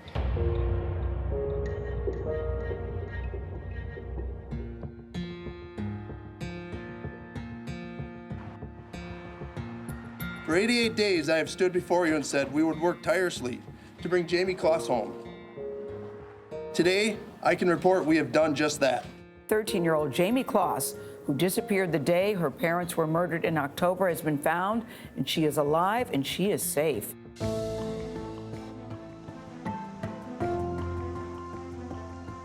I was crying and talking, and he's like, "What is wrong?" I go, "Jamie's found." It's unbelievable. It is miraculous. Jayme is the hero in this case. There's no question about it. She's the one that helped us break the case. It's amazing the will of that 13-year-old girl to survive and escape. I was finishing my walk right at the end of my driveway and Jayme was coming towards me. She just said, "I'm lost, I don't know where I am." I knew she needed help, so I knew I needed to get her out of the cold. I knew I needed to get her to a safe place. Hi, I have a young lady at my house right now, and she says her name is Jayme Closs. Okay, have you seen her photo, ma'am? Yes, it is her. I 100% think it is her. Okay. I've got multiple deputies headed out there. Just hearing the story, my heart's beating a little faster, just because I can't imagine what it was like for this young girl who's gone through who knows what, to finally see somebody that can help her. Whatever it took, I was not going to let anything happen to her. The sheriff showed up and they gave us that news and we cried in happy tears and cried. This was truly a community, a country coming together for one purpose. Solving this is the will of a 13-year-old girl. Solving this case and coming home and saying enough is enough. Think of the positive impact this child has already made on our world. The talk of hope, the talk of love, the talk of faith, the talk of family. Jayme has already made such an impression on this world. This is the suspect. He targeted Jayme. Jake Patterson is a 21-year-old male with no criminal history. This guy tried to do his best to beat us, and he just didn't. Mr. Patterson will never terrorize her again. He's not sorry for kidnapping Jayme and murdering her parents. He's sorry that he got caught. Exhibit 7, Your Honor, shows where the defendant confined Jayme for 88 days. This was her prison. They're grown people, I think, that would have been paralyzed in fear. In fear, yes, Yeah. yes. We don't know what she went through, but to beat him in his own game and to survive and get out of there, I mean, wow.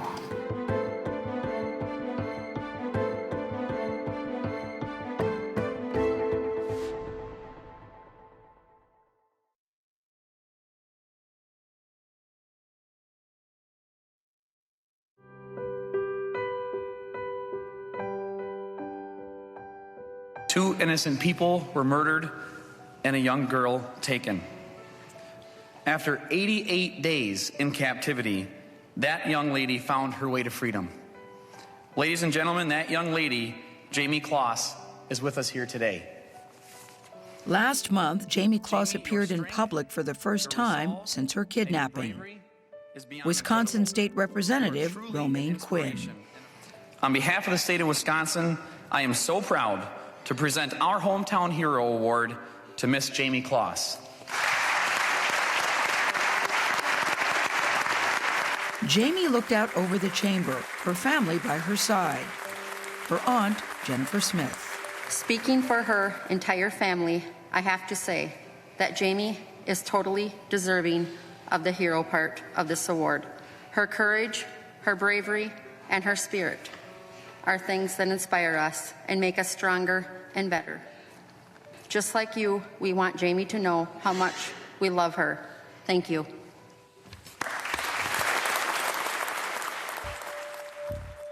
Jayme Closs went missing in the early hours of October 15, 2018, when a man the family did not know pulled into their driveway. Jayme's father, Jim, was murdered, shot at point-blank range at the front door. Her mother, Denise, barricaded herself with Jayme in the bathroom and called 911. Barron County Sheriff Chris Fitzgerald described the call, which was recently released. The 911 call is very inaudible. Barron County 911, where is your husband? Somebody I just want from. You can't hear words. You hear yelling or maybe a scream. Hello?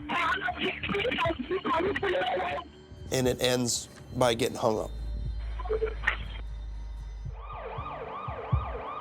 By the time police arrived, Denise Closs had also been shot to death in front of her daughter.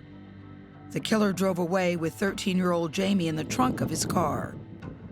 The time from the 911 call until our deputies arrive is less than 4 minutes. The timing is just, it has to be perfect on his part.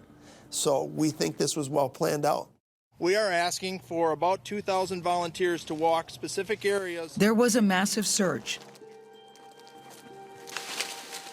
but no one had seen any trace of Jayme Closs until January 10th, 2019. It was a little after 4 o'clock in the afternoon. I was at the end of my driveway, and then I saw a young woman who appeared to be in distress. All I knew is whoever this child is, she's in trouble. What did you see that made you think she was in trouble? Well, because it was 19 or 20 degrees outside, and she only had a sweatshirt on and maybe some black leggings. Did you recognize her right away? Right away, because her pictures are everywhere. Yeah. And she just sort of fell into me and said, "I'm Jayme," and I said, "I know." Jeannie Nutter was out walking her dog that afternoon on a remote road in the tiny town of Gordon, Wisconsin. That's about an hour north of Jayme's home. This girl, whatever it took for her to get out of that house, I was not going to let anything happen to her. As fate would have it, Jeannie is a retired trauma counselor. She focused on getting Jayme to safety and keeping her calm. I just kept saying, "Don't worry, Jayme, everything's going to be all right. You're going to be fine. You know, just hang on to me," because we were walking on like 3 inches of glare ice. Jayme immediately told Jeannie who had been holding her captive. The man who killed her parents. His name was Jake Patterson. So she named him right then? Yeah, she named him right away. Jeannie was afraid to take Jayme back to her cabin, knowing Patterson's property with these 2 cabins touches the back of her land. Jayme even asked me, "Do you live around here?" And I said, "No, I'm just walking my dog," because I didn't want her to know that I didn't think our cabin was safe. You stayed calm. I was not calm inside, so I did not want her to know that. In fact, she was terrified Patterson might find them out on that road. Did you start to get concerned that maybe Mr. Patterson is following her? That was in my head. You know, I just wanted us to be moving in a direction to safety, because literally that word was going through my head: safety, safety, safety. Luckily, Jeannie found neighbors at home, one of the few families who live here year-round. Kristen and Peter Kazinskis. She just opened the door and said, "This is Jayme. Call 911 right now." Douglas County 911. I have a young lady at my house right now, and she says her name is Jayme Closs. I mean, we've been seeing her for so long. Billboards, commercials, all this stuff, and it was like I was seeing a ghost in front of me. Peter loaded a gun and went to the front door. I was pleading with the person on that line saying, "This is not fake, this is real." Kristen, is the neighbor that walked her up, is she still there? Kristen passed the phone to Jeannie. Ma'am, so how did she come up upon your cabin? I was walking my dog, and she was walking towards me, crying, saying, "You gotta help me, you gotta help me." And she said, "I am Jayme Closs." Yes. She said, "He killed my parents. I want to go home. Help me." As the minutes ticked by, Jeannie told police all she could about Jayme's captor. His name is Jake Patterson. Do we know what type of vehicle or if he works anywhere? Does he work? He doesn't work, and I asked her what kind of car it was. It's a red. He used to be in the military. And did she say he's gone right now? Yes, and she doesn't know where he went or what he does. He might come. Yep. So if the cops could get here soon, we would. I have many deputies headed that way. I'm going to keep you on the line. Okay. Peter and Kristen's 2 young children were also home. They were telling us to get away from the windows and get the kids downstairs, so the kids were pretty freaked out. 20 minutes into that phone call, their fears were mounting. Are they close? We're nervous. They're close. Hang on a second. And then finally, 29 minutes into the call, They're in the house. The cops are in the house. police arrived. Oh, they're in there with you? Yes, they just came in.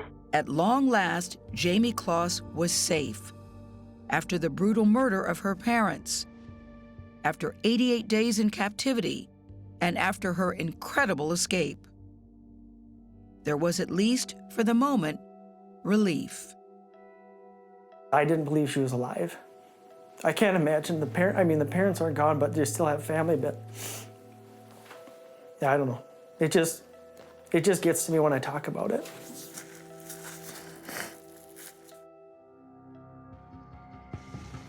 sheriff's deputies secured Jayme and went looking for Patterson. And they found him, just 11 minutes later, driving around looking for Jayme. It was less than an hour since Jayme found Jeannie on that road. Honestly, I feel privileged that I had this little piece of, you know, the puzzle of finding Jayme, and I just happened to be a social worker. I happened to be there at that time. Sounds like it was meant to be, Jeannie Nutter.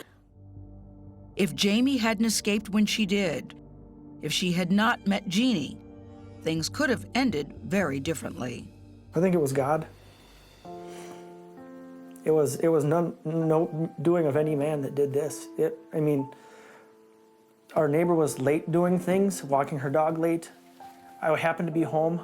Everything happened. I mean, nobody could have planned this. It happened for a reason. Whatever happened that day, it started with Jayme. What 13-year-old has it in them to endure what she has and then find the courage and just to get out? For her Aunt Jennifer back at home, those last hours waiting for Jayme were perhaps the longest. It's driving me crazy. I just got to see her. I just got to give her that hug.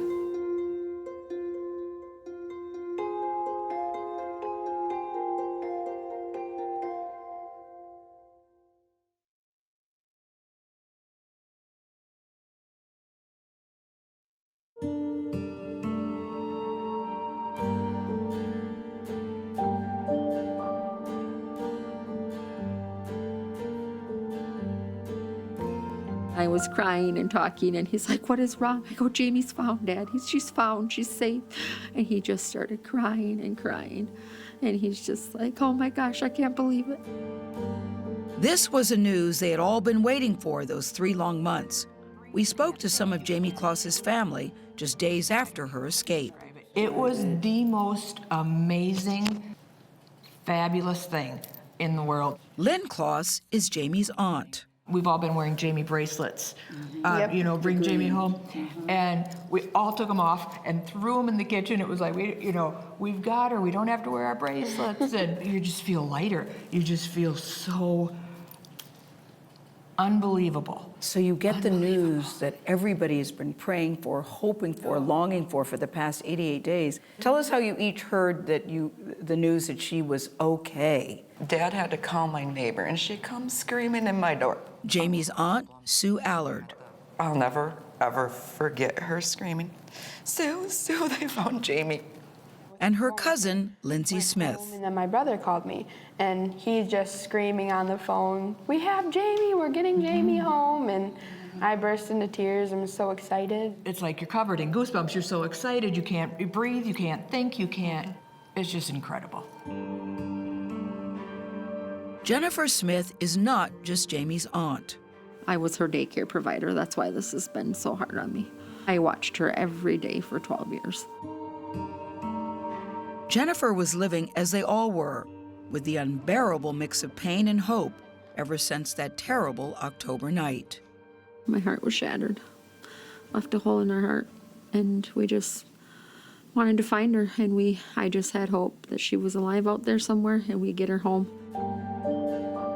You know, we went to day 88, and normally when these type of stories come, they do not have this ending. Yeah. Please help us understand how you all of you say, we never gave up hope. Never. We had this little girl that we couldn't find. We kind of said, okay, as horrible as that is, we got to put it here, and we got to find her. Jayme spent the first night after her escape in the hospital. The next day, Jennifer and her husband Bob could finally bring Jayme home. I get to reunite with her today. It's driving me crazy. I need to see her. First inside the door waiting was Jayme's grandfather. Grandpa Rudd first. Yep, Grandpa. Rudd was standing there at the end of the hallway crying before she even come in the door, but he got to be the first one to hug her, so. Her grandfather. Yep. It was just so good just to really see her, and just to give her a hug. She had, I said a couple things to her quietly, and she had a little giggle, and I mean, it's like you want to record it and take it with you. But even as their eyes filled with happy tears, There hung the shadow of their loss of Jayme's parents, Jim and Denise. Have you had time to grieve? Really? No. All we've done is search for Jayme. My hope for Jayme is that she will recover and we'll get through this together. We will grieve together because we have not grieved as a family for my sister and brother-in-law, and we will grieve together for her mom and dad. Jayme is Jim and Denise Closs's only child. They were people of faith who worked side by side for 27 years at the Jennie-O turkey plant here in Barron. And they doted on Jayme, known for her love of volleyball, ice skating, and her dog, Molly. Jayme was Jim and Denise's life. Oh, man. Everything they did, they worked for Jayme. Yep. For Jayme. Jayme will now be living with her Uncle Bob and Aunt Jennifer. I will never take her mom's place. Her mom will always be her mom, and I'll let her know that. I will be her aunt, but yet I'll be like a mom to her. The thing I wanted to express to her immediately, and we all do, is the pride we have in her for doing this, for getting out, for making it, for the power that she has. You know, I mean, that she took the power away from this man, that she did this. Are you all surprised by the strength? Because we keep hearing her described as shy and quiet. I am. You are? I am. Yeah. I think there was the power of God behind it. All these people in this whole nation, the prayers that were said. She's a survivor. Yes, she's our little survivor. Now the long road of healing lies in front of this family, and a set of hard truths they will have to face together. So there are many questions, and I know you want answers. Everybody wants answers. How will you go about getting the answers to all of the questions that so many people have, and yourself included? In due time, we can't. We have to take little steps. Jayme, when she's ready to talk, she will. We ask her, can we hug you? We ask her, you know, we're just not gonna take her and, you know, be gentle with her. One question her family could not help asking themselves since the day Jayme was taken was why? Why this crime, this family, this child? Nothing made sense. Right. It still doesn't. Yeah, it still doesn't make any There's sense. a lot of questions. Why? With Jayme's captor due in court, they were about to get some answers. Hear more from close family friends on how they're helping Jayme heal on Facebook at 48 Hours.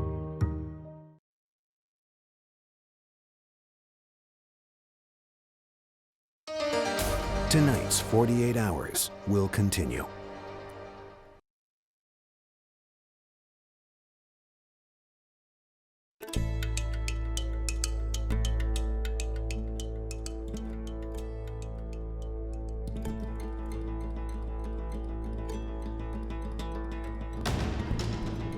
When Jake Patterson was pulled over by police on January 10th, looking for Jayme in that red car, he told deputies he knew why they were stopping him, saying, quote, "I did it." We're still in the active the stages of the investigation. We're still serving the search warrant. 4 days later, on Monday, January 14th, Patterson appeared in court by video phone to be charged with 2 counts of first-degree intentional homicide and 1 count of kidnapping. Mr. Wright, the state's recommendation regarding bail? The state is asking the court to set cash bail in the amount of $5 million. By this time, Patterson had given a detailed confession. That he was going to shoot anyone inside that home, including children, because he could not leave behind any eyewitnesses. Details that didn't help his defense. I will set bail at $5 million. Back in Patterson's hometown of Gordon, Wisconsin, the community was in shock. You can't believe it. Your own neighbor, you know, doing something like that, and here she's been in this house all this time, and we had no idea whatsoever. Daphne Ronning lived next door to Jake Patterson, who is the youngest of 3 siblings. We see them all the time working in the yard, working on cars. They were typical teenagers, typical kids. When Patterson's parents divorced in 2008, he and his brother continued to live with their father in the family cabin. Eventually, he would live there alone. Over the past few years, Daphne saw less and less of Jake. I haven't seen him in quite a while. Kristen Kazinskas, who made the 911 call after Jayme's escape, had been Patterson's middle school teacher. This wasn't a kid that I ever would have thought would be involved in something like this. He graduated high school in 2015, voted the most quiet person in his class. In this photo, he sits removed from his classmates in a corner by himself. It is up to you! Yes, sir! After high school, Patterson enlisted in the Marine Corps, but he was dismissed after 5 weeks of basic training. He returned home to Wisconsin and had 2 very short-lived jobs. There were no other clues as to why he decided to commit these violent crimes. Why? Why did Mr. Patterson pick Jayme? Why did he feel he had to kill her parents? Those are really key questions that we want to address during this investigation. After 2 months in the Barron County Jail, Patterson pleaded guilty to all charges. How do you plead?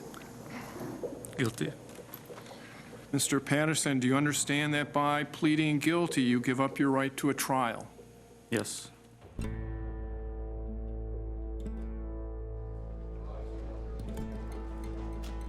Two weeks ago, on May 24th, Jayme Closs's friends and family packed the courtroom on the day of Jake Patterson's sentencing, waiting for answers and justice. Investigators learned Patterson had plans to kidnap multiple girls and kill multiple families. Barron County District Attorney Brian Wright explained how Patterson targeted Jayme. He had been thinking about kidnapping a girl for several months and was just waiting for the right opportunity. In early October 2018, the defendant got a job working at Saputo Cheese. As he was driving to work on the morning of his first day, he saw Jayme getting on the school bus that stopped in front of the Closs home. His thoughts immediately turned to how he could kidnap her. Patterson made elaborate plans to take her and avoid detection. He prepared himself to try to beat the forensics of law enforcement. Things like he cut his hair all off so that he wouldn't leave trace evidence of his hair. That night, he wore steel-toe boots, a black ski mask, 2 pairs of gloves. He brought with him a knife, black Gorilla Tape, a flashlight, and his father's 12-gauge Mossberg shotgun that was later recovered from the defendant's residence in Gordon. Attorney Wright told the court what Jayme endured for almost 3 months of captivity. Jayme went into survival mode. He kept her in constant fear by yelling at her and threatening her. He physically hit her with a curtain rod. Exhibit 7, Your Honor, shows where the defendant confined Jayme for 88 days. This was her prison. No bathroom breaks, no movement, no sound out of her for up to 12 hours at a time. Those were the defendant's rules, rules she better follow, or something really bad would happen to her. Patterson also addressed the court. I would do, absolutely anything to take back what I did, I'm just so sorry. That's all. The prosecutor wasn't buying it. He's not sorry for kidnapping Jayme and murdering her parents. He's sorry that he got caught.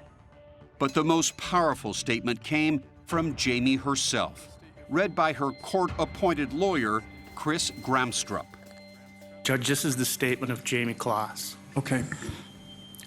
Last October, Jake Patterson took a lot of things that I love away from me. But there are some things that Jake Patterson can never take from me. He can't take my freedom. He thought that he could own me, but he was wrong. I was smarter. I watched his routine and I took back my freedom. He thought that he could make me like him, but he was wrong. Jake Patterson will never have any power over me. I feel like I have some power over him because I get to tell the judge what I think should happen to him. For 88 days, he tried to steal me, and he didn't care who he hurt or who he killed to do that. He should stay locked up forever. Thank you. The judge had the last word. Not only were you a danger to the Closs family, you are an extreme danger to the public in general. He sentenced Patterson to 2 consecutive life sentences for the 2 murders and 40 more years for kidnapping. District Attorney Brian Wright. I hope the result in this case will give Jayme some measure of comfort in knowing that Mr. Patterson will never terrorize her again. On behalf of Jayme, I would like to thank everyone involved in helping us through this very difficult time. Today was a very important step in the process of helping Jayme to move forward. Jayme will very likely have more to say in the future, but we are grateful for you allowing her to do that on her own terms. Thank you to that 13-year-old girl, Jayme, who led us with her strength and the will to not give up. Your smile is now contagious across the world.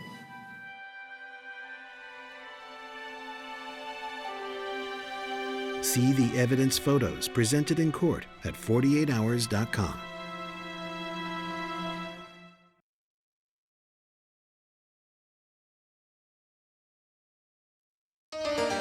Tonight's 48 Hours will continue.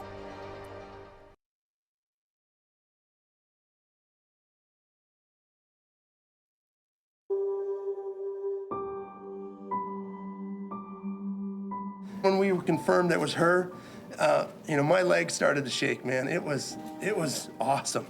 When the news first spread that Jayme Closs was alive and safe, 88 days of holding on to the faith that our authorities would never give up, and they certainly did not. thoughts turned to another celebrated case. And when we hear that, a Jayme has been found, how wonderful, another miracle. Ed Smart knows the anguish of waiting for a child to come home. Night after night, you just want to wake up, and this is a bad dream, and it's going away. It was 2002 when Ed's 14-year-old daughter, Elizabeth Smart, was snatched from her Utah bedroom. It was one of the most publicized and memorable child abductions. We have not given up on you, Elizabeth. We're going to find you. It took 9 months of searching and sorrow before the Smart family could celebrate Elizabeth's safe return.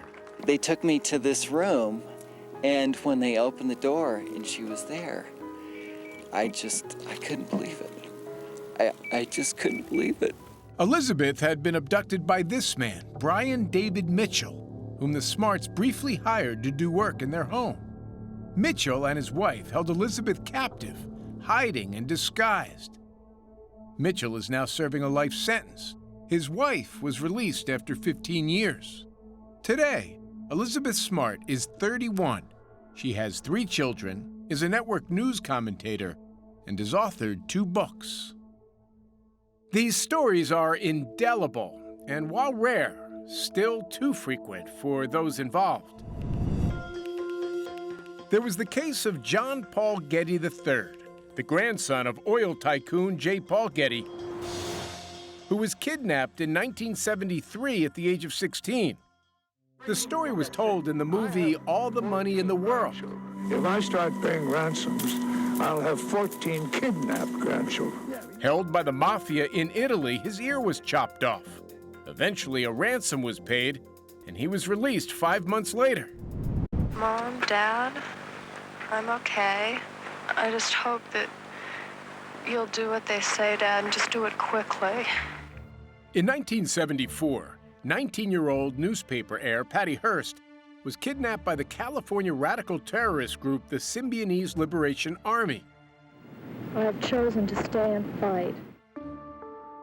A year and a half later, after being involved in a bank robbery, she was found during an FBI raid. Hurst served a 2-year prison sentence as questions swirled about whether she had willingly committed violent acts. I'm a soldier in the People's Army. Or was brainwashed. I think about, what it was that I had to do in order to survive. It's amazing what people can do to you. Today, she's a philanthropist, mother, and grandmother. Another missing child made news in 1991. 11-year-old J.C. Dugard was abducted on her way to school in California.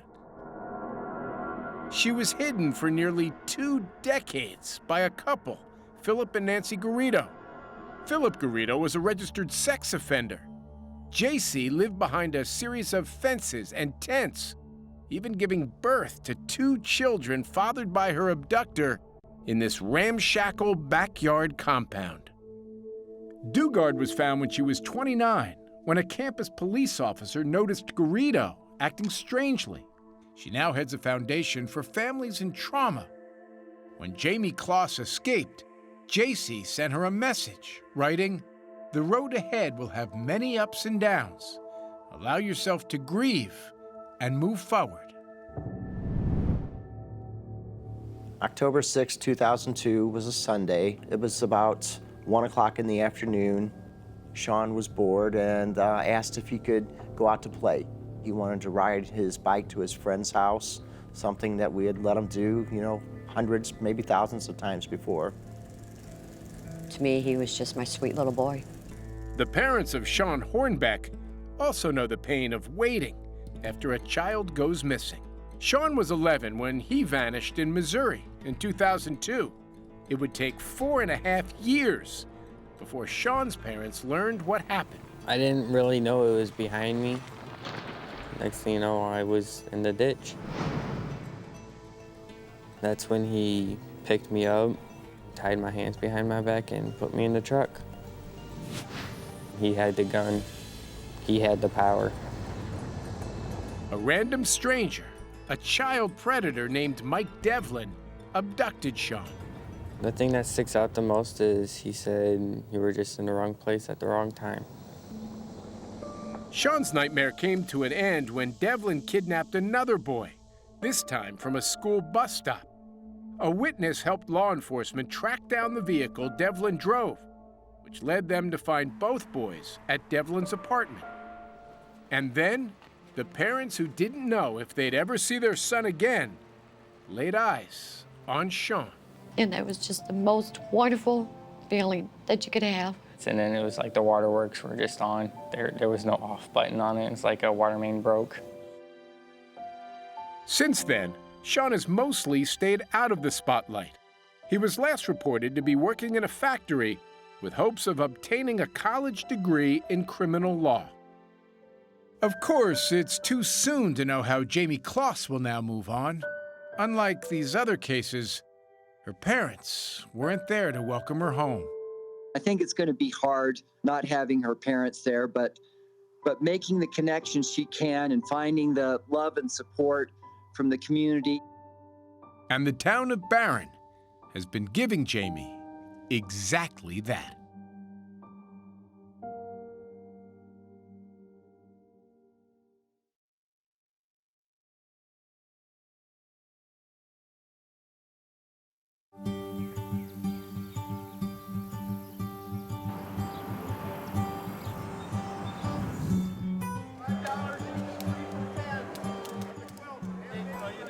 Is small and tight-knit. They never gave up on Jayme Closs. And now that she's safely home, they're still coming together to show their support. This community just, if it wasn't close before, it is now. My heart is just in a new place. Last month, the town held a fundraiser for Jayme and her family in the high school gym. We're at a beautiful benefit for the Closs family. School Superintendent Diane Tremblay. Just a lot of beauty and love wrapped around this event. People's true colors show in these times. A lot of love in this town? A lot of love in this town. The town of Barron showed the world the true meaning of community. starting the day Jayme disappeared. Day 1. The town was left reeling in shock and horror. I've been doing this for over 20 years, and it's a crime scene like we rarely see. It's going to take a toll on our people. Law enforcement launched a massive search. We all have the same goal in mind, and that is to bring Jayme home. The entire community joined in prayer and hope. We will overcome. The world began to learn a little bit about the 8th grader who disappeared without a trace. Jayme wrote on one of her assignments, in response to the question, what would you do if you were given $1 million? She said, feed the hungry and give the rest to the poor. Time was of the essence. Every second counts in this case. More than 100 officers combed through neighborhoods and searched for clues. Over 200 tips came flooding in. Jayme's Amber Alert webpage got 30,000 hits, and friends, like Melissa Salmonson, organized a prayer vigil. Everyone's feeling very helpless right now, and being able to pray together and just feel like maybe those prayers are helping in some way.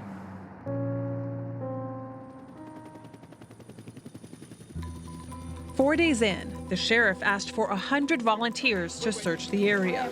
Here, go ahead, next turn. 6, 7. 300 people showed up. If you find something of interest, let your team leader know. The sheriff called upon more citizens to join in the investigation. We are asking for about 2,000 volunteers to walk specific areas in or around the crime scene to help with our investigation. They came in droves. They swarmed the area in line formation, through the woods, across the streams, and into the cornfields. I believe she's still alive. I believe she's still out there, and the hope is what we're riding on, and that's what we're going to go with. But in the middle of all this hope came a solemn reminder of what was lost.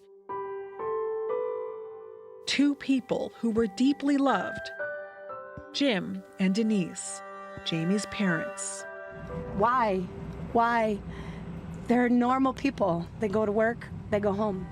They're about their families. As time passed, the leads dried up and the cold reality set in. Investigators who had set up shop in the command center started leaving town. You know, we were averaging sometimes between 100 to 250 a day. Now we're down to that 25-ish range. So we need to scale back the operation itself.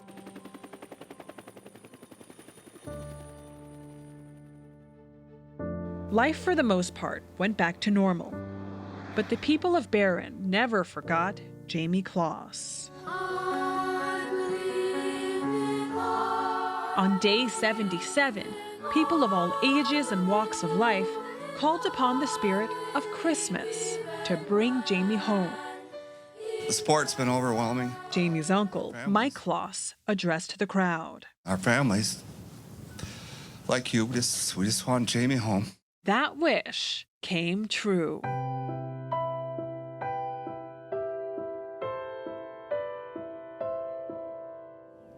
That was a pretty great hug when you got to tell the aunt she's coming home. My phone does not stop ringing. If it's not somebody calling me, it's somebody sending me a message. All good things, but everybody's just so happy and excited that she's been found, because she's got a whole huge family out there besides us. She's loved by everybody.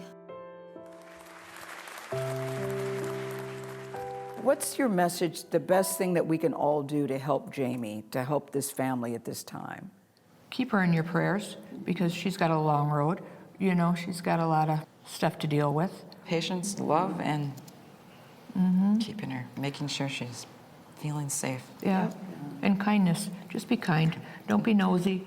Just be kind. Jayme's powerful statement, read by her lawyer at the sentencing, shows she is taking back her life. Jake Patterson can never take away my courage. I was brave and he was not. He can never take away my spirit. He can't stop me from being happy and moving forward with my life. I will go on to do great things in my life, and he will not.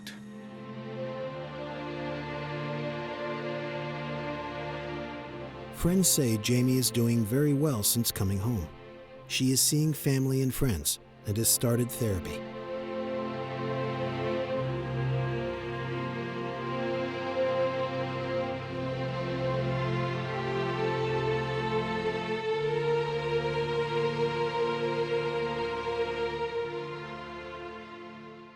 Can't get enough NCIS? Walk the streets with real agents. Don Piacek was a stellar Marine. On the cases they can't forget. This is one of the worst cases I've ever seen. Newlyweds murdered. The killer's identity is almost as shocking as the crime. This is my son. Piece of him is finally home. Wednesday. This is terrifying. This is a senseless murder. This is not a minor point. This is really a whodunit. This is a heavy gun. This is hate. This is real. This is crazy. This is the moment of truth. This is terrifying. This is exactly what I tried to stop. CBS News, original reporting.